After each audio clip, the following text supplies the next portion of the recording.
All right, everybody, how you guys doing today? Oh! Welcome, we are the UnPOP podcast. We are unpopular, unfiltered, and... unimpressed. Unimpressed. Uh-huh. As some of you may have seen us earlier today. My name is Curtis. This is Brock. That is Sean. We do this UnPOP podcast kind of based on unpopular opinions on cinema. We got this thing together last February 2015, 16. That's a long time. That was a long time ago. Because Brock and I go back as friends. We're like, we want to find a place so we can complain about our unpopular opinions on movies. You know, I'm a writer. He's an actor. We naturally do this a lot. So where can we find our best outlet to talk about movies? And we came together, if you have not heard, based on our mutual hatred of the Goonies. We don't like. I do not subscribe to this opinion. It's not a Sean. Thank you out there. No, we don't talk. Sean, you'll be referred to as Reek if you interrupt me again. Yeah. Don't do that, Reek. Reek. Do we have Game of Thrones fans here, by the way? Is anyone like? How are you guys feeling? Like up until tomorrow, are we feeling pretty good? Is anyone not caught up? Okay, so you're way behind. So you don't even know. You guys too. You guys are like. Well, yeah, we got like 80 good hours of material to get through. So block out a week. Talking about Game of Thrones. No. I think we're going to still do that because now that there's people, we have to convince them why they have not seen an unwatched classic in the making, Game of Thrones by George Ray Martin. Ray, yeah, take that one. A lot of people don't know it's George Ray Martin. You can take that one to the bank. So here's what we're going to do. So first we're going to talk about, this podcast was, we like to call it the UnPOP podcast because one, it's just fun to say it. Say it with me. UnPOP. UnPOP. You get the plosives in the UnPOP, and we always do UnPOP. What was that? There you go. That's a good one. Right, Much better with that. Yeah, mine was okay. You know, it's okay. I'm only a professional voice actor. Paying the bills with that. But, you know, it's modesty is important. So what we're going to do is we're first going to go one at a time and talk about our personal and unpopular opinion that we hold with a famous movie, a movie that almost everyone unanimously loves that we may or may not think is good. Could be Oscar nominated, could be considered a classic. We'll start with Curtis because, As if I'm not unpopular enough already. So I'm gonna do both sides of this coin real quick. Besides the Goonies, as you've just heard, that I'm not a fan of, I do not like The Wizard of Oz. I understand its cinematic merit and quality. cut his mic. Cinematic merit and quality. One of the most landmark films of all time. One of the most landmark. It's the story about a brave young girl coming from Kansas who goes to overcoming poverty. Goes to a great new world where she's told to just go home and accept your poverty. She befriends 3 eccentric people, one of which is probably a killer carnivore. Diversity, in effect. That's what she's doing. She learns about herself and a deal, a nice free pair of shoes, and she returns home. Let's hear why he doesn't like it. It's wrong, but go ahead. He's made my point for me. He wants to go. She's basically reinforced the idea, has the idea reinforced upon her that just going home and staying with the status quo is okay. Now I understand the cultural zeitgeist of this movie was Depression era. This is something where they are, trying to alleviate the stress of those actually living in the Dust Bowl, like Dorothy's family. However, that's not something I can ascribe to. As someone who moved from Ohio to California to try and do something crazy and weird, I don't think it has its heart in the right place. It doesn't look upon the fantastic nature of this world in any positive light. Now, an actual better movie than Wizard of Oz is Return to Oz. Return to Oz. Oh no, I would agree with that. But this is a 50-minute show, so let's talk about why you're wrong. And Bad Boys 2 is a great movie. Oh, my God. Okay. So you heard a lot of what Curtis had to think about The Wizard of Oz, which is so wrong, and may a house drop upon his mother. She won't hear it coming. His mother's deaf. It's fine, though. It's cool. It's all right. It's not a joke if it's true. It's not a joke. It's just a fact. It's just a fact, and we're losing people by the minute. So we have talked about Goonies is a movie that we definitely don't like. My unpopular opinion, It's always one of those things. I think that right now, one of the most underrated movies ever, Shonda just said it, is Tron Legacy. I think that it is our generation's Wizard of Oz. I'm gonna piggyback on that. Oh yeah, yeah. But let me tell you why. You started out in 2 Dimension with scary, like computer-generated Jeff Bridges man, and then he takes you into the computer, and it's phenomenal. The adventure, the characters, it's all there. It's hero's journey. And as far as like front to back exciting cinematic adventures go, I think it is a great film. Okay. Didn't we just see it at the El Cap? We did, yeah. Big screen. We saw it at the El Capitan Theater. Guess who wasn't there? Me, because it's a trash movie. Yes. Well, there you go. What about you? Why are we talking to him right I don't now? know. What's your unpopular opinion? What do you Well, you just said a movie that you like. Well, I'm trying to condense because we got 50 minutes. So Okay, I really don't like Boondock Saints, which was like in high school the movie that everybody wouldn't shut up about. especially And the it- shop at Hot Topic. True. It just does nothing for me. I don't really remember much about it except Willem Dafoe and he had a great he's scene great. in it. Yeah. He's great. But always. it just seemed like the movie you would say you liked because it was cool. It was the at most time. popular thing to come out of the Tarantino riptide of the 90s. Like the cool thing for everybody to do was make a Tarantino movie. And the Boondock Saints was like the best of those in that they were all crap. And it's still not good. So yes, there we are. Okay, cool. This is just a reminder: the UnPOP podcast is rated PG today. Plus, PG plus. PG plus. There we are. Parental guidance suggested. Maybe that wasn't that much of an unpopular opinion. No, I think so. With Boondock. I think you get in a certain room with a certain generation, you might be lynched. So, can we? Says the guy who hates Wizard of Oz. So, could we open it up? So, this is what qualifies. We're going to teach you how to be unpop. So, we qualify unpopular opinions being anything that is a movie that maybe you would consider an unwatched classic. If you haven't seen a movie that you know everyone tells you you need to see, but you haven't seen it, now is your moment to confess. If it's an underrated movie, it's a movie that you really love. Condor Man was spoken earlier. I don't know what he's talking about, but it sounds neat. A prequel to Birdman of sorts. Or an unpopular opinion. If you hate Titanic because you wish that Jack lived or whatever, the boat was the victim, I don't know. Shout it out. So who's got an unpopular opinion? Raise your hand. Just embrace yourself. Philly, what do we got? Still never seen Avatar, and I waited until I was forced to watch Titanic when we got married. Oh my God. All right.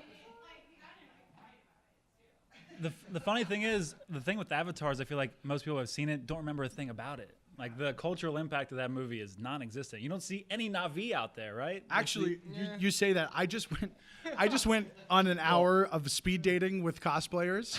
This just happened. And there was a girl that was dressed as a Na'vi. And I said, really? "Oh, that's really cool. You're the genie," because she was curvy and that's beautiful. She was beautiful. She had the harem pants on, and I said, "Oh, you're the genie. You're blue." And she goes, "I'm a Na'vi." So, You made a stand corrected. mistake. I made a terrible Again, mistake. not important. Yeah, I haven't seen Avatar. But yeah, Titanic. Waited till you got. When did you get married? 2003. Yeah, and we forced him to watch it, and he was like angry afterward. Love it. You're gonna Phil was angry about Titanic. So why were you upset? How did you sell it? You were like, "It's a fun boat ride. Kathy Bates is in Did it." you pull out the double VHS? It was like, shh. Oh, I just I really like historical fiction, and Yeah. I just thought he'll like it too. I also like historical fiction. right. Too long. Okay, and I know it's gonna sink. All right. Yeah.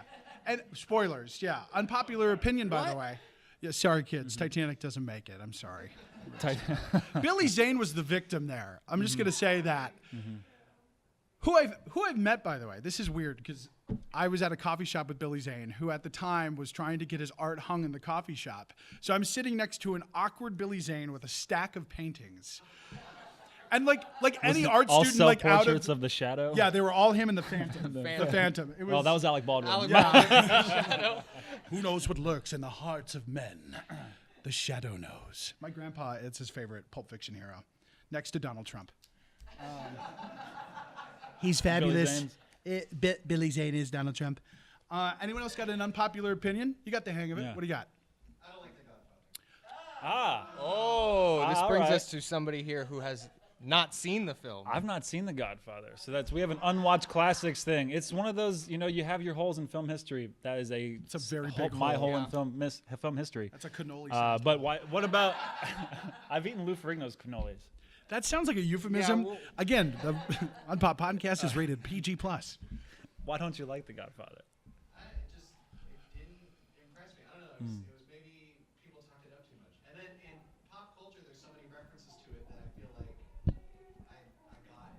Yeah. I got it. I do think that is hard Yeah. though when a movie.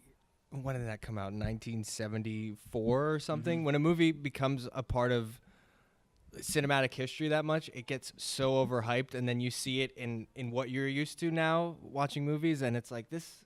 The fight scene at like Sonny, I forget, James Caan plays this one of the sons, and he beats the crap out of somebody, and it's one of the worst looking fight scenes I've ever seen. But at the time, it's like amazing. So it's just hard to disassociate during the time period when it came out.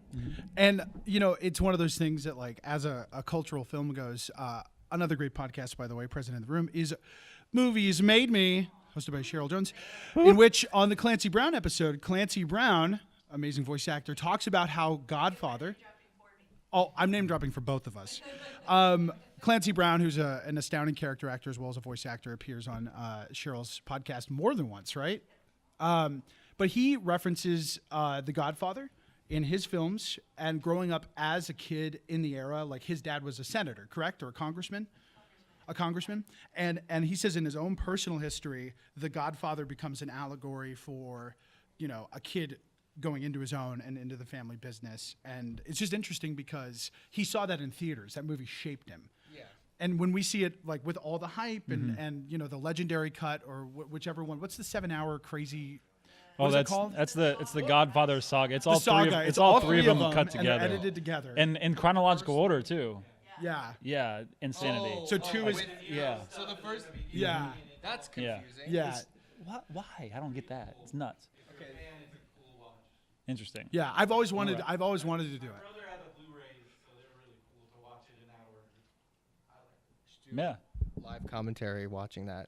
we could do a live commentary, all hours. 7 hours of it. Maybe my Marlon Brando will get better. I do a Shades lot of of Trump impressions. is The all he's problem got. is Trump is so stuck in my craw now that whenever I do Marlon Brando, it just turns into Trump, and I'm happy to do it now. Go to town, man. No, but then I wanted to do Trump is This, you asked me for this on the day of my daughter's wedding. Ivanka. Ivanka. like I said, it's not very good. I don't get it. I don't know what's happening. But Brando? my favorite. No, I won't do Brando. I will say my favorite Brando story. If you guys, this is like I talk about this so many times because, unpopular opinion, Marlon Brando is an insanely overrated actor. He was very difficult to work with. He did not, as an actor, didn't do his job, such as learning your lines. There's legendary stories about him working with Richard Donner on the Superman movies, and the lines are written on the baby's diaper. You should be called Cat. He pooped. He said it's totally Trump. But in Apocalypse Now, there's a scene in which, you know, Marlon Brando was supposed to drop all this weight. He shows up on set, fat. Was not supposed to happen. He was heavy, and he improvises a lot of his monologues. And there's this famous blooper of Marlon Brando going on about, you know, You drop the men out. You put them in the middle, and you put some men in garbage detail. The other men become animals, and then all of a sudden on camera he goes, I swallowed a bug. it's so great. It's my favorite. Absolutely. Any more unpopular opinions that we want to? Oh, Absolutely. What do we got? I was not a fan of the new Wonder Woman movie. Whoa, Yes. All right. That's Not breaking Not a news. fan of the new Wonder Woman movie. a girl. And perfectly fine. No, You should that's listen. fine. That is fine. Absolutely. I'm just saying that, like, a lot of people were, you know, Yeah. on, like, you can't, if you don't like the new Wonder Woman movie, you're a member of the patriarchy. So, No, and one of our episodes is on Wonder Woman, and we all kind of fall in that same boat, with shades of liking it more. I liked I'm it the definitely- most out of everyone. You liked it the most, But that's still, I had a lot of issues with yeah. it. yeah, the trench scene was incredible, Perfect. but And that's 9 minutes. It gets the one thing right it needs to is it creates a character you believe is a hero who just happens to be female, which is great. That's exactly what you want from Wonder Woman. A hero that's a hero because she wants to do the right thing. That's what we don't have with Superman in this DCEU. Like, it's astounding what they've done with that universe right now. But everything else, the comedy in Wonder Woman, just doesn't. They ape Captain America at the end. Like, it's just like confounding. The big boss battle might as well be CG, like God of War. Yeah. So What were your reasons? yeah. Boring. Very comic book-like to me. Sure, I agree with you. Absolutely. As far as the whole feminism thing, I didn't spot any of that. Actually, yes, agreed. No, completely. And I will say this: we have a fourth member of our podcast because Why Three not? of us isn't. Why not 4 people? And Austin, who's not with us right now, he's in the Bahamas. I did that pause on purpose. not with us? He made a really great point, which was every time Diana Themyscira shows up, someone else comments on how beautiful she is. And for a film that claims to be about feminism and the importance of a woman's character, the only other woman that really gets developed is the curvy, wacky British person who is left to comic relief. And as a chubby person, I resent that because we have plenty of other things that we can offer aside from being funny. Now, I happen to be the funniest, but I will say that was one of those things that, like, once that was pointed out, I was like, oh yeah, your whole film is built on the crux of a person and character development, and all the other characters talk about her. There's no moment where her action or her internal monologue dictates anything that you can see, and that's just bad storytelling. Except for the trench. Except for the trench. And funny enough, the DC executives wanted to cut that because they didn't understand in the perspective what was going on with that. It seemed slow. It bought you 9 minutes before the boss battle. It didn't sell toys. Didn't sell toys. I kind of feel like that's a perfect segue to what we wanted to talk about next, which was movie news. Specifically, what is going on with DC? What is happening over there? I think that's the kind of the most relevant thing that's going on right now with kind of comic film news is that if y'all heard, the DC and Warner Brothers just greenlit 2 Joker movies. 2 Joker movies. We're clamoring for them because we want them so bad. So one is going to be Joker Harley Quinn featuring Jared Leto and Margot Robbie. That was actually the second one announced. yeah. So we didn't know about that 5 days ago. 5 days ago, what we knew about was a Joker origin story directed by Todd Phillips, Todd the Hangover Phillips, Yes. Todd Old School Phillips, and produced by Sir Martin Scorsese.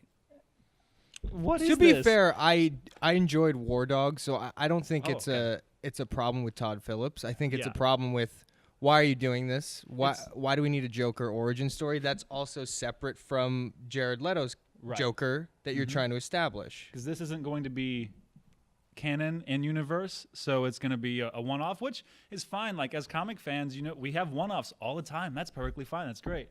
But when you are on such tenuous ground as the DCEU right now, not having a universe to which to build upon, what are you doing? I don't understand. Well, and one thing that's really big in the DC imprint is the Elseworlds title. You guys know all about those, the fun Red Sun. So because the main DC canon right now is all over the place, DC executives are going, okay, what can we do that can kind of open some things up to cover, one, the catalog that they haven't even touched Green Lantern yet, and there's like 2,000 of them. So there's a lot of history and great characters that they're trying to dig into. I'm really excited, actually. A Scorsese-produced Joker movie would be, seriously, that sounds amazing. I just hope it doesn't lead us to Jared Leto's awful... Right. And like kind of the interesting Cholo thing thing, it's about it awful. is that I thought maybe we were done with Leto's Joker. I was like, great, we can move Yeah, I on know. from there. Honestly, just the part about the Joker that's interesting to me is the fact that he just shows up and I know very little about him. That's why he's an intriguing character. It's just like this whole origin thing that Yeah. people are trying to do.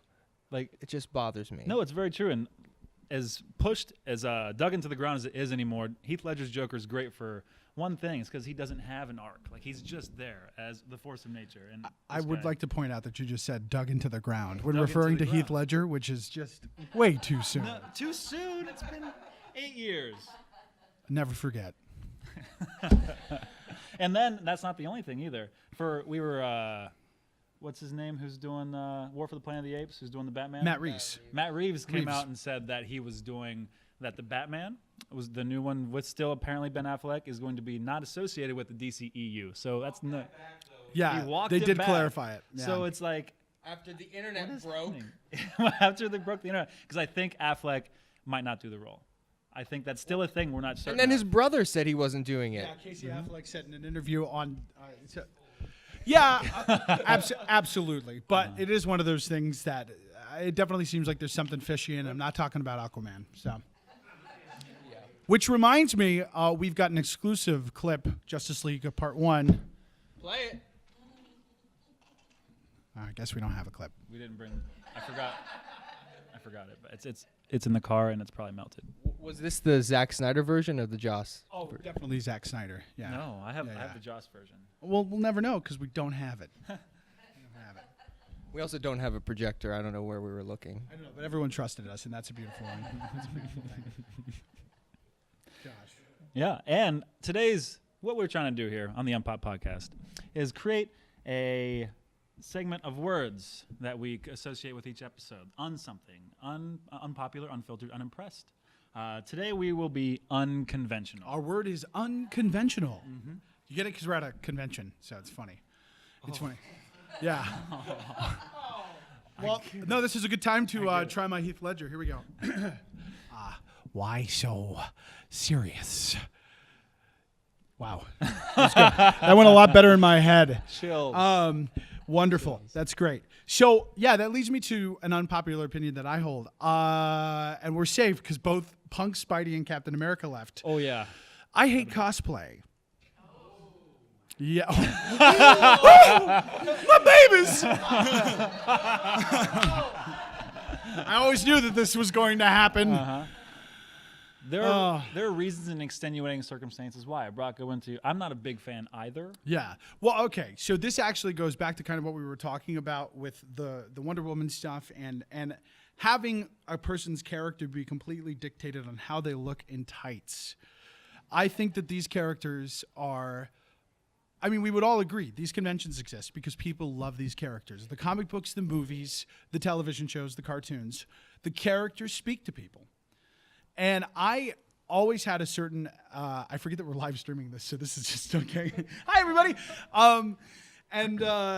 I personally believe that it is repulsive to reduce a character down to how somebody looks in a costume and exposing themselves or presenting themselves in a certain way when a character, like, yes, you know, Wolverine has an attitude.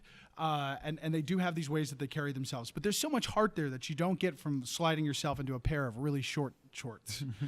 And I think the popularity of Suicide Squad Harley Quinn as a cosplay choice is a perfect example to me of the character is superior in Batman the Animated Version in 92.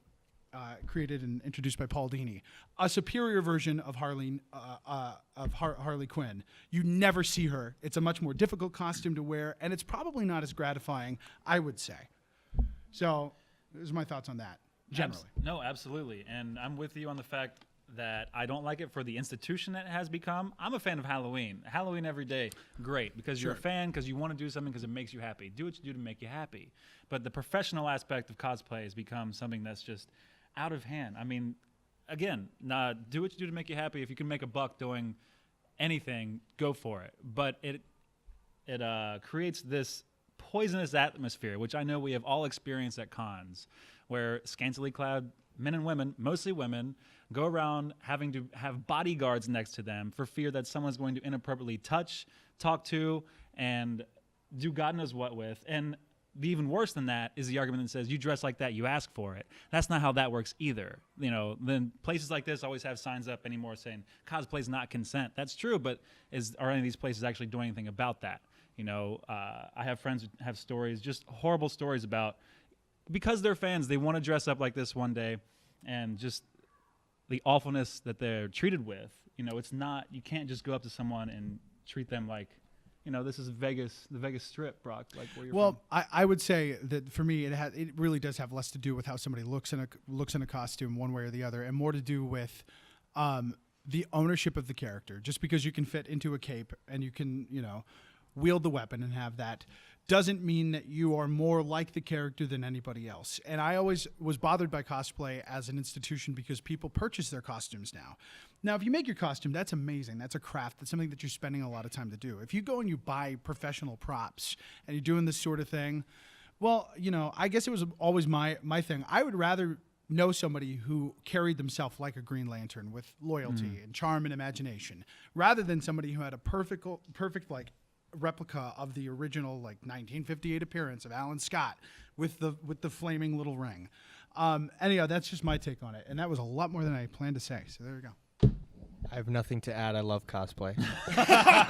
John's like come to pick that up. What does it matter? Absolutely. No, and that's my thing. If it does make people happy, absolutely. But there is some level, and that's why I'm not asking for a ban on it, but a perspective of, is it actually making you happy? Because I'm seeing a lot of pictures that are going up that look like you're trying to grab some sort of social media following, and if it's for yourself, you probably wouldn't post pictures all the time. I'm just saying. Oh, that's truth. A voice actor. Yes. No, I am an actor. So as a guy who is very big into the social media game, I obviously do like garner and get a lot of attention that way. But I put myself very seriously into the character when I work. My work is in the booth. And once the project's done, I don't talk about it till it comes out. And I don't connect myself directly with my successive projects. I'm very lucky to have worked on some really great things, and I look forward to working on some other really great things. But it has more to do with my own personal character, I think. We have a question from the internet we're going to address real quick. Yeah, let's go. Brock, for all of us, Brock, Sure. Sean, if we could cosplay as one character, who would we cosplay as? This is a good question. From Jesse. Hey, Jesse. How you doing? I started to make a Soldier 76 costume from Overwatch because I'm very obsessed with Overwatch.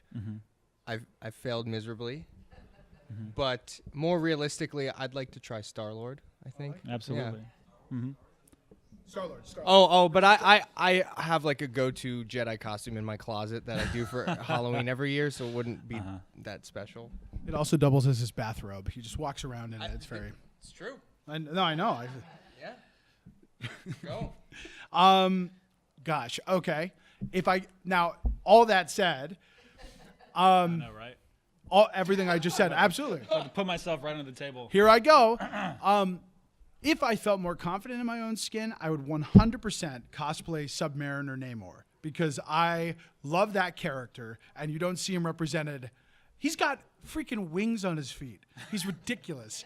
He has less clothing than Aquaman. He's got more attitude than Aquaman. He's great. He's a great character. And if I felt better with my shirt off, I'd do it right now. I don't care. And one of my goals, I've never done it, and I don't think I ever will. I'm just going to share with you a deep, dark secret. One of my goals as graduating high school when 300 came out. Oh. I was a very skinny, tall, gangly kid in high school. Still kind of am. You would have been a great hunchback, Curtis. But I was always like, I'm gonna put on weight and get in shape so I could be a Spartan warrior. Nice. I don't know if I'd still do that, but I'm just sharing with y'all. Oh, I thought you wanted to be Ephialtes. So I thought that's what you were Ephialtes, yeah. So the the Gollum one. Yes. the Gollum one. Yes, that goes to say that I just talked about people flaunting their things for benefit and being like, yeah, I want to take my shirt off and public. Speaking of taking your clothes off and scantily clad whatnot and all that good stuff, I think this is a good time to talk about Game of Thrones. So one thing that we do on the UnPOP podcast is we do what's called an UnPOP recap. So there are some of you here that have not seen Game of Thrones. Let's see your hands. Okay. Oh my gosh. So who would like to take the challenge of explaining Game of Thrones in 60 seconds without spoiling any major giveaways? Who thinks that they could handle that? All of it currently? How do you do You have that? 60 seconds to get these people to watch Game of Thrones without spoiling anything up until now. This is a lot. Being asked a I lot. can't asking a open lot. my. I don't know how you do that. Well, Sean, I'm going to make you do it. There you go. You have 60 seconds on the clock. Game of Thrones. Okay. Game of Thrones takes place in a mythical land called Westeros. There's noble families who are feuding with each other over the throne. The Iron Throne. The Iron Throne, which was... The series takes place after Robert's Rebellion, Join in because... which was the overthrow of the Targaryen house. Targaryen house, the one that It's rides probably on. a spoiler, They but ride go on the ahead. dragons. Now this is all preface. They Okay, go. They ride on the dragons. Targaryen house does after Robert's Rebellion. We have the Baratheons are the king. Yep. Robert Baratheon is the king. Sean Bean starts in the series. He Oh, does God. Sean Bean's in it. You get Boromir. He So leads Sean House- Bean's in it. You know what happens to him. House Let's Stark keep and going. Winterfell. So like you have like Northerners and all their woodsy stuff with their large dire wolves, which are like big wolves, and then the South You have the forgotten child of said Targaryen person who's Daenerys. You've probably seen her on the internet, Ryan Dragons. And then there's bastard children and sex and an imp who's a dwarf who drinks a lot of wine. Peter and Dinklage, and Peter he's Dinklage. great. And they feud and They feud and fight, and and heads are cut off, and other parts are cut off and fed to people. 3, 2, And one. watch it. So everybody who said, raise your hands one more time, said that you were not. I feel like you've we not just seen lost Game of some. Thrones.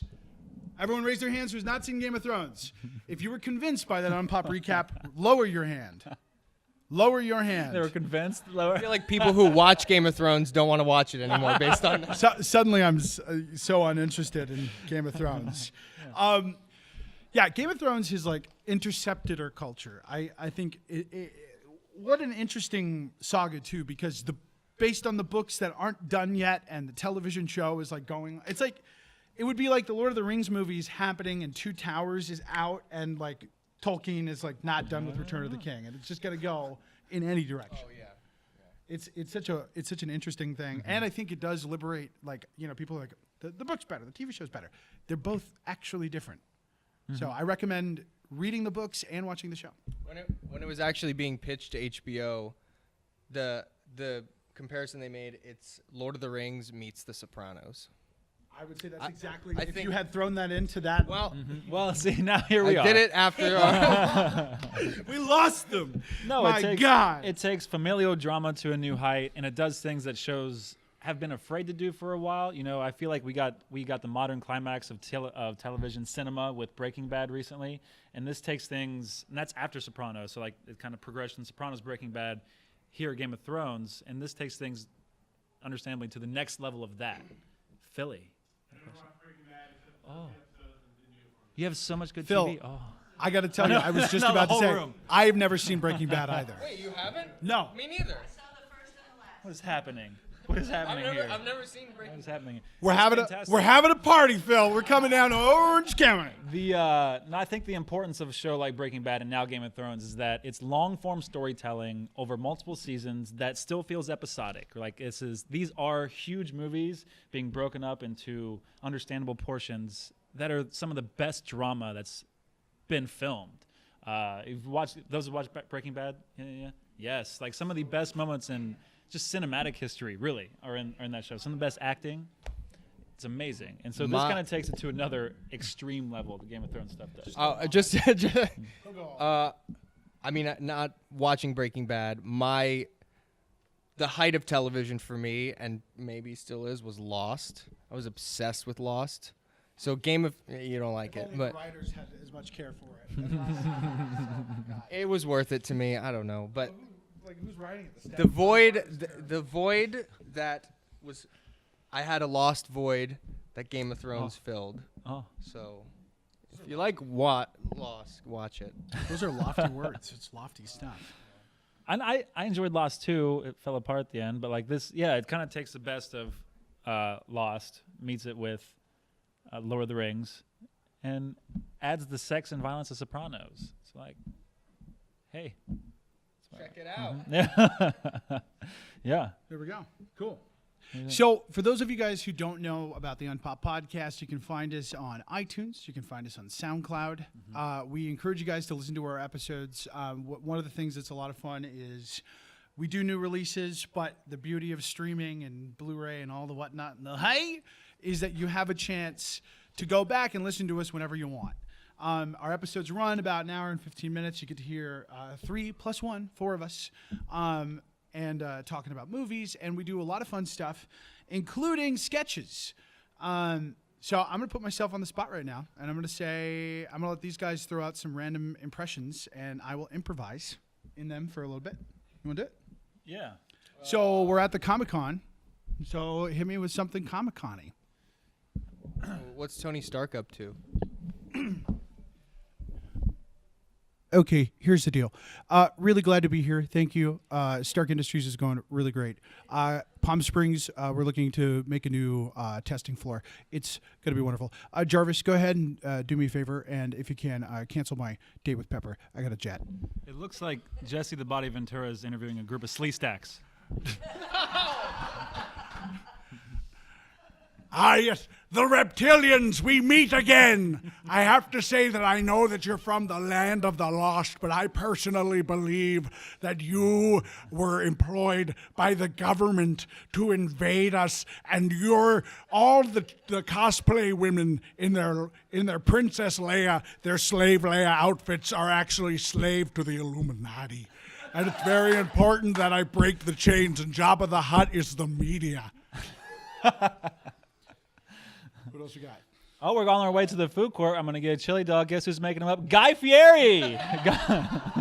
Hey, Guy Fieri here. I'm here in Palm Springs. Things are really great. I just wanted to say that if you guys have a chance, I had a pork sandwich I found out of a trash can, and it was good. It was really good. Hey, you going to eat that? That's on your shirt there. Is Winnie the Pooh walking around the floor? Oh, bother. Yes. It is a lot of walking. This is much hotter than the 100-acre wood. After that, I need a drink. I'm going to go to the bar and see what Lloyd's doing. Look, it's Jack Nicholson. Oh, my God.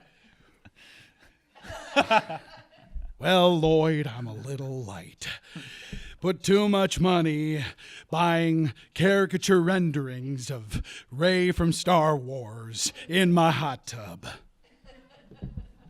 Oh my gosh, Bernie Sanders is here. Yes, hello, Bernie Sanders is here. I have to say that I believe that the elitism here at the comic convention is quite unfair, and that for $27, I will sign your t-shirt. Why does he have Salacious Crumb on a leash? Oh.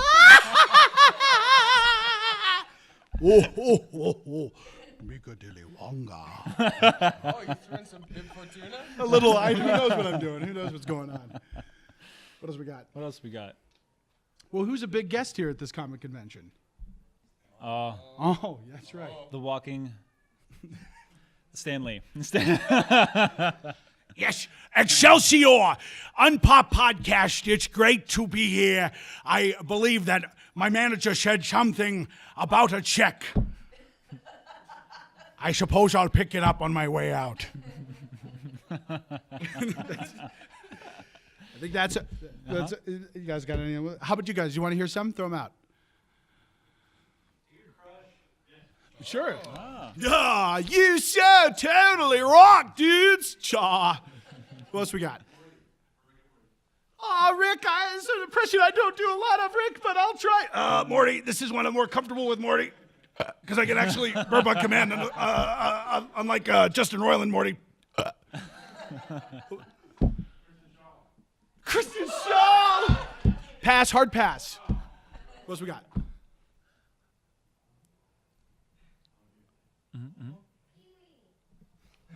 Oh, I gotta say, that's a really great impression. It's one of my favorite to do. Hey, boys and girls, do you know our secret word here on the UnPOP podcast? What? I can't say it. It's a secret. Ah! That's today's secret word! Ha ha! These guys. Give the man a little round of Oh, applause. thank you guys. Thank you. This is the UnPOP monkey. Oh. That's a good Caesar. Caesar. Good Caesar. If only I got paid like Andy Serkis. My God. What do you think? So we have a lot of fun. Yeah. Have a lot of fun doing these things. And yeah, you can find us again, iTunes, SoundCloud, Stitcher, YouTube. We do this other thing called the UnPOP Pod Show, where it's a fully narrative fiction where me, Brock, and Austin play heightened versions of ourselves. Three guys who love movies so much and do a podcast that it affects their lives negatively. Sean is the director on said UnPOP Pod Show. And each episode takes place. Each episode is based after one of our favorite filmmakers or a movie. So episode 1, the pilot, was Fantastic Beasts and How to Avoid Them, kind of Harry Potter-ish. Episode 2 is Podfellas, very Scorsese. We lean heavily into what makes a Scorsese film Scorsese, and it's totally ridiculous. You can find us there on YouTube. It's a lot of fun. We're gonna keep making those. We have a season coming out. Michael Bay is gonna be our next victim. And I'm so excited. Sounds like a threat. I think so he's excited. lurking around somewhere. Hey, so on our podcast, one thing we always do, we do a little bit of, well, how would you explain it? It's kind of, Is there something something's cooking. Could you all help me out? Oh, so do Just you guys sniff. smell that? So you smell Do you smell? what the? Do you smell? What Oh, the- he joined us in Palm Oh, Springs. yes. It's The Rock. So we do. It's Dwayne. So, what's cooking in The Rock's kitchen this week? Dwayne The Rock Johnson is one of my favorite people on the planet. And not only because I think he's immensely talented, he means the world to me as a force of nature and entertainment. He's a good-hearted man who does the good, right thing for the world. He actually puts amazing stuff out there. And our next president, and our next If his president. slogan is "Not your welcome," I will riot. And so The Rock, his Instagram has become my personal like motivation feed where I get all my like just daily. I actually wake up to The Rock every day. He has an alarm clock app. It's called the Rock Clock. It's bad. The Rock And love is really and he bad. Yes, sings he to does. you. Yeah. Yeah, it's called the Rock Clock. And it synchronizes to when he gets up. Yeah, you can have You can rock get up time. with The Rock. Yeah. happens if he's on the other end of the world? Well, it's You're just, getting up at 2 in the morning. It's 6 a.m. It's 6 a.m. And so we always share a little bit of rock news. And recently, and this is what I love about Dwayne Johnson, a little sincere. Recently, there was a boy who just saved his brother from drowning in The water. the water. I can't remember what city this is, but this 10-year-old boy saved his 2-year-old brother from drowning, and he gave him CPR. And he said that he did this because he learned how to from watching San Andreas. I thought you were going to say Baywatch, and I was going to actually laugh. Probably more relevant. I don't know. But the fact, did he actually learn how to do CPR from San Andreas? Probably not. I saw that movie. But the point is, Dwayne Johnson sticks in the minds of these young, impressionable folk, and ourselves included. And the fact that he has this impact the world over for people wanting to do good, who carry him with their lives daily, is why he's an important figure to me. And so He's a good dude. We end the Rock segment every time with a little quote out of the Book of the Rock. Today's verse is, "There's only one way you can gain respect, by earning it. So speaketh Dwayne The Rock Johnson." I sure smell what's cooking in The Rock's kitchen this week. And with 5 minutes left, we're going to open the floor for questions. Go! Entertain us. Yes. Oh, I love this kid. What's your name? Joey. Sean will start. Obviously Empire, all the way. Ewok Adventures withstanding, right? Parts 1 and 2. Yeah. Parts 1 and Caravan 2. of Courage. Caravan of Courage. Did anyone ever watch the Droids show? Oh, one of my favorites. Favorite Star Wars is Empire, but I think followed quite. No, I'm sorry. My favorite Star Wars is the original. I love Star Wars. New Phantom Hope. Menace. New Oh, Hope. shit. Yes, New Hope. But we recently had an argument about which is greater, Force Awakens or Rogue One. And Brock and I both believe Rogue One is a greater film than Force Awakens. And I think Rogue One is like my third favorite Star Wars. And they can listen to our podcast on that and the UnPOP Fist Fight to find out who won that argument. And I will say, Return of the Jedi is my favorite Star Wars. Father-son comes to a full closure. You get amazing. And I will even accept the remastered version with Max Rebo. Do-da, do-da-da, do-da, do-da-da, do-da. And I'll be performing Jedi Rocks tonight live with Linda Carter. Very excited. Very excited for that. Any other questions? Hit us. What do you got? It's okay. Don't feel pressured. What do you got? Yeah. Favorite cult classic. I like this. Mine, Starship Troopers. That is probably it's honestly, that's my reason why. Lord of the Rings and Starship Troopers are the two reasons why I want to make movies. And seeing that movie when I was 11 years old and then seeing it, like it grew with me. I could accept it for like all of its craziness. It's just bat crap crazy like violence. And then it grows as a satire. So Starship Troopers is my favorite cult classic. Rocky Horror Picture Show. Really? Yeah, I had to think about it a bit, but I love musicals. Sean's a musical Musicals man. are my thing. First time I saw it, I did not get it at all. And then maybe the seventh viewing. Yeah, maybe. I just fell in love with it. I don't know. Tim Curry, it's so good. I'm going to go ahead and say that, strictly speaking, it's not a cult classic yet. But I do love a movie called The Fall by Tarsem Singh. It's visually one of the most incredible films I've ever seen in my life. If there is a cult following, I'm starting it right now. We'll have robes by the end of this. So, anyone else? We have got, yes, Philly. First movie you saw in the movie theater and the most recent one you saw. God, that's a good question. First movie we saw in the movie theater and the most recent. Mine was Beauty and the Beast first. the cartoon, and then most recent, I just saw Wind River last week. First one that I ever saw that I actually remember is the Santa Claus with Tim Allen. Oh, get out! And then, I saw Logan Lucky. Yeah. Our most recent episode. I was gonna say, yeah. I first movie ever that I remember seeing was Aladdin. Changed my life. And then most recent was Logan Lucky. So there you go. Yours? First one I remember seeing is Return of the Jedi. Yes. And most recently was Briefy Bear. Ooh. Yeah. I really awesome. want to see that. Amazing. Amazing. Well, cool. That's everything for us today, I think. Seriously, thank you all so much for hanging out and being with us. Thank Yeah. you. Thank you. Seriously. Thank you. You guys, so appreciate it. Phil, Brendan, for letting us do this thing, hijacking a room for an hour. Yes. And seriously, all you guys for just hanging out and listening to us. It means a lot. We've told you where you can find us. Tell us where we can find you and your thing. We'd love to be a part of it. And yeah, thanks for listening. There you go. Yeah.